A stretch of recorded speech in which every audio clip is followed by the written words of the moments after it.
Those who work in telemarketing need to have what many would call a thick skin. Research shows that their calls are hung up on no less than 70 times during a single day's work shift.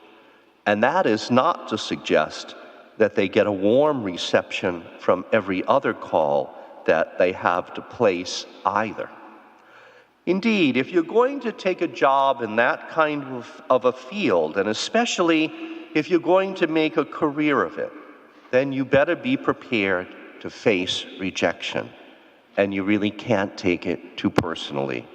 You must be thoroughly convinced that whatever product you are representing is of quality, and assured that the reward for perseverance in this work will be worth it in the end. The work of being a disciple is, in some ways, quite the same. This we learn as we listen to the instructions that Jesus gives to the 72 disciples he sent out ahead of him to introduce his gospel and prepare the way for his planned future visit. The disciples were instructed to go out in pairs, but to travel rather light, lest they be overburdened and vulnerable to being robbed. They were told how to graciously accept hospitality as they moved from town to town. And let us not miss the fact that they were also told to expect rejection and hostility, and asked to deal with that simply by moving on and ultimately leaving final judgment to God, considering those who would not give them even a polite hearing. So we know something then about the job that we have signed up to do. And before we say, hey, wait a minute, I didn't sign up for anything, recall that our parents and godparents signed up for us on the day of our baptism. We might tend to gripe because the work we're given is certainly not easy. But the print on the contract isn't fine. It's rather clear. Expect resistance, face rejection, but keep going.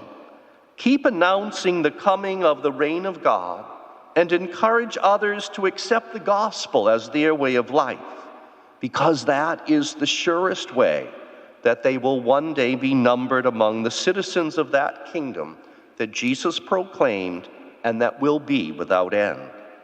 Unlike the original 72, our missionary journey isn't necessarily long in miles, but it is nevertheless a matter of distance, as we cannot help but notice how far apart we can be at times from those who do not share our faith, and even further from those who don't believe at all.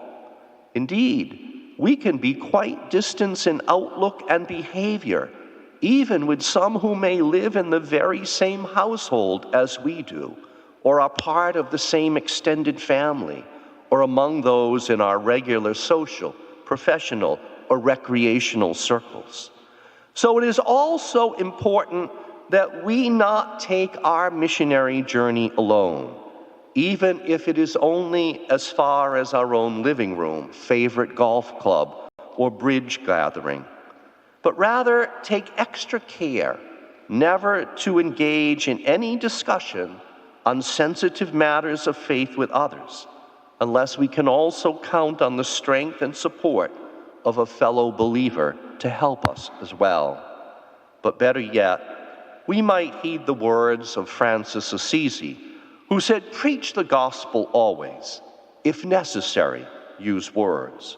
Thus, the example of our interactions with our fellow believers, especially if they are our spouses, relatives, or friends, beginning with our common worship together, then the mutual respect, concern, help, and generosity we consistently show to one another in our day-to-day interactions, the strength we share with one another, in the face of grief or adversity, our cooperation together in accomplishing charitable good works. All these can be powerful means of evangelization because this is a living illustration of the very gospel of Jesus Christ. So let us accept our commission from Jesus as his disciples today, sent to announce his kingdom in this time and place by living his gospel, even though many to whom we are sent may not want to accept the message we are trying to convey to them.